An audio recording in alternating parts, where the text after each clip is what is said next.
Siamo agli esteri con il vertice in programma ad Hanoi fra il presidente americano Donald Trump e Kim Jong, presidente della Corea del Nord. Mentre Trump era in volo sull'Air Force One, Kim si è fatto vedere in giro per Hanoi, prima dell'inizio di questo vertice cruciale sulla completa denuclearizzazione della Corea del Nord. Gli analisti dubitano che Kim sia pronto a rinunciare davvero all'arsenale di ordigni atomici e missili che la sua dinastia ha fatto costruire come polizza di assicurazione sulla sopravvivenza del regime.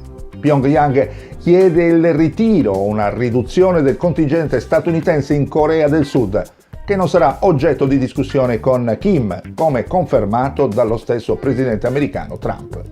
In questo quadro Kim chiede la fine delle sanzioni statunitensi sulla Corea. Altra questione infine è la pace tra Stati Uniti e Corea del Nord. I due paesi infatti sono tecnicamente in guerra dal 1950.